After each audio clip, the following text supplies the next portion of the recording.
From impeachment in Brazil to resignation in Iceland, a popular backlash against political and economic elite is making waves around the world and fueling a surge in populism and electoral insurgency. Is this a revolution in popular attitudes or a temporary disturbance in the status quo? To find out, I'm joined by Mike Jakeman of our global forecasting team. Mike, let's start with Brazil, where Dilma Rousseff's presidency is hanging by a thread. She's under threat of impeachment. Can you take us through the procedure now and the timetable for this process, and also our expected outcome over the next year or so? Sure. You said her presidency was hanging by a thread. That thread is fraying quite quickly. In the past week, we saw the lower house vote, which was the first step towards the eventual impeachment. And those supporting the end of Dilma got the sufficient numbers to move it on to the next stage, which is a simple vote in the Senate.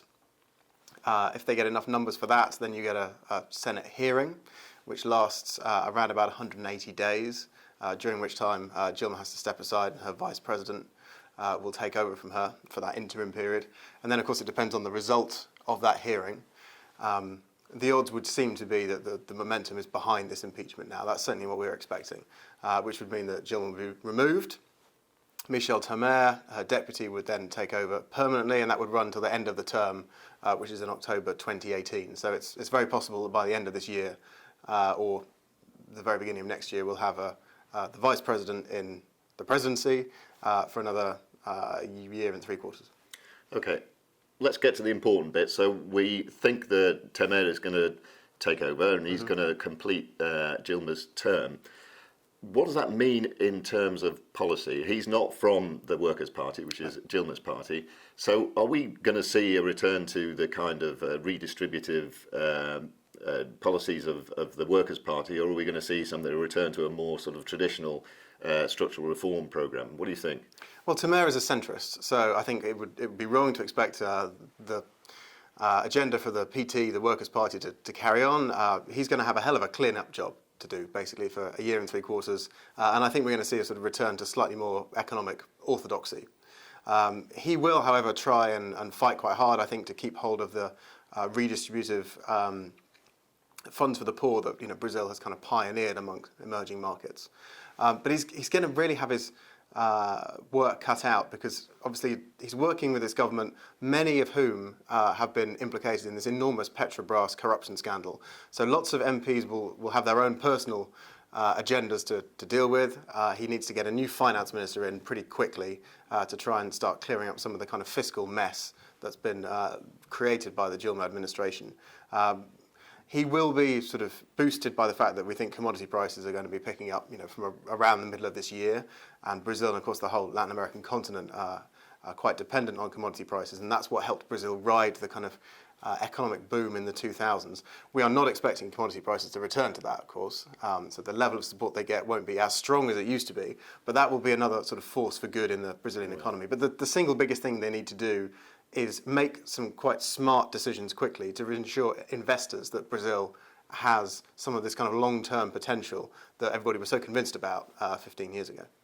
Okay, that's a relatively optimistic view for the medium to long term, I think, in Brazil. Well, I would just jump in and say, well, Temer himself is not without legal concerns.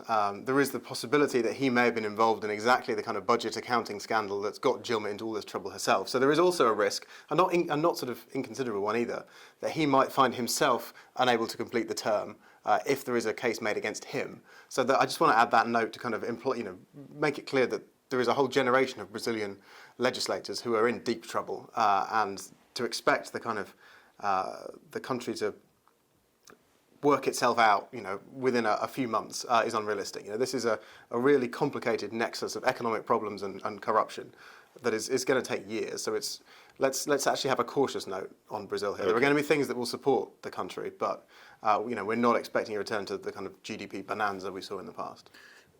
Okay, thank you. So you've indicated that the problem in Brazil's been engulfed in this, really, it's a crisis of trust in the government based on revelations of misbehaviour at the very highest levels. It's echoed at a broader level in many other things around the world, particularly the Panama Papers. There's massive revelations of the details and the names involved in tax avoidance and evasion all over the world. And that, again, is feeding into this crisis of confidence in the political status quo. Is this a lasting revolution, as it were? Is it a real change in popular attitudes? Or is it a disturbance in the status quo that's going to come to an end, as the global economy improves? A nice small question to ask. I think the way to consider the Panama Papers is to look at it as a kind of aftershock from the global financial crisis, because although that was almost a decade ago now, we had the nearest thing we've seen to a global economic meltdown. And I remember certainly the period afterwards where lots of economists were talking to each other and trying to work out, what went wrong and is there a better system than the one we've been pursuing so far? And I think the answer was sort of largely no. We don't have any better ideas. The big response in policy terms to the financial crisis was huge Keynesian-style government bailouts. There was not a lot of fresh thinking. Since then, ideas like inequality have come to the fore. I think someone like Thomas Piketty wouldn't have gained quite the same traction for his ideas were it not for the fact that there is growing popular resentment in the fact that capitalism produces large inequality, and it's grown since then. The rise of lots of populist parties and figures from Jeremy Corbyn in the UK, Donald Trump, ironically, in the US, Bernie Sanders, lots of the kind of upstart parties in Europe are all part of this. And so I think is the public anger that we've seen to the Panama Papers. And maybe not anger as much as just interest. I think everybody knew that if you're very rich, you can store your money offshore with relative ease. But I think this reflects that people are more and more unhappy about it. Yet, show us the alternative. We'll get some tokenistic reforms, such as what David Cameron has promised in the UK, to make it more difficult for you to hide your money from tax evasion. But I don't think that is going to offer the replacement economic system that offers a more equitable state of affairs, when capitalism, for lots of emerging markets, has been incredibly successful. You look at the number of people who've been brought out of poverty in China in the past 50 years, and I think moving to a more market-based system has suited China. So it's very difficult to see, to my mind, how this is going to usher in a kind of political revolution when the system is unfair, but on the other hand, it is also benefiting an awful lot of people. Okay, thank you. So I think I'm reading from that the key dynamic here is the underlying development of the global economy, the restoration of some kind of status quo equilibrium following the financial crisis that we had a few years ago, rather than some deep-rooted political change of attitudes. Okay, so here's the hard question. Very, very short answer. When does that new equilibrium arrive? So when do we draw a line under the financial crisis and the crash, the virtual crash of the financial system, and say, okay, we're back on the straight and level? When does that come about? Give me a date, a day. It's already happening. Yeah. But the difficulty is it is happening a lot more slowly than everybody hoped it would. I remember our forecast in 2013 or for 2013, and we thought this was going to be the year when the global economy kicks back into its pre-crisis rates, and the US was going to grow quickly, and Europe was going to recover, and hey, even Japan's got some new ideas.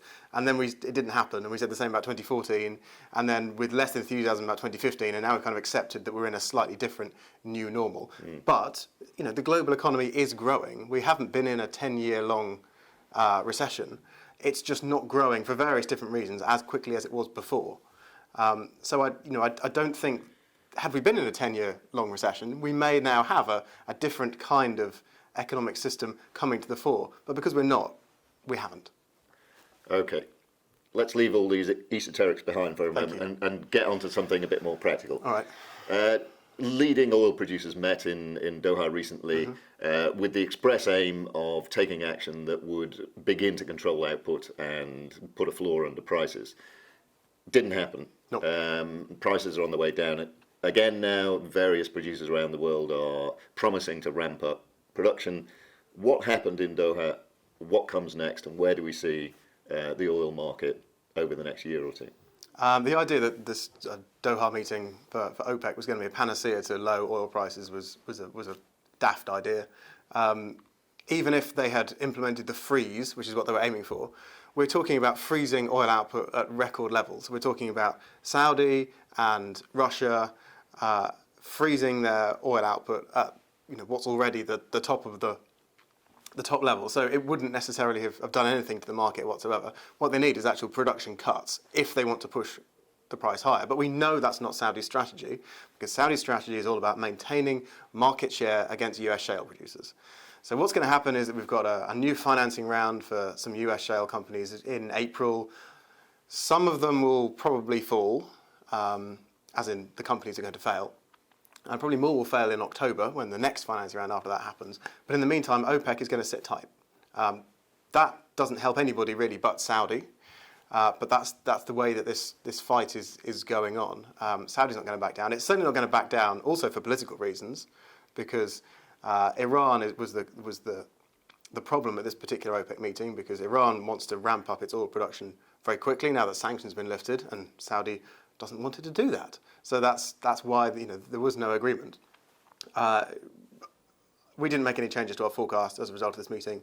We're not going to anytime soon. We think $40 a barrel this year is where it's going to average, and that assumes no deal, and that Saudi and Russia continue pumping at record levels, and that Iranian production starts to increase, and some US firms go to the wall, but nonetheless US production will be a lot higher than it was, say, 5 years ago.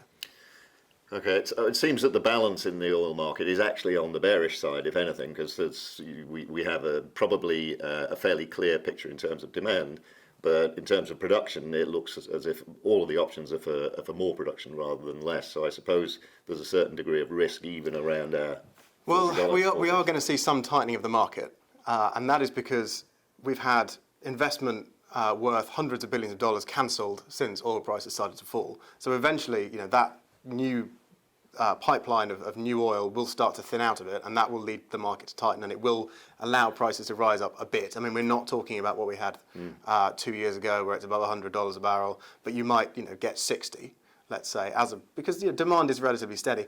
The thing people forget is that demand last year was the fastest it's been for 11 years, ignoring, I think, 2010. It was really, really strong in 2015. It won't be bad this year by any means, but it's not going to match that.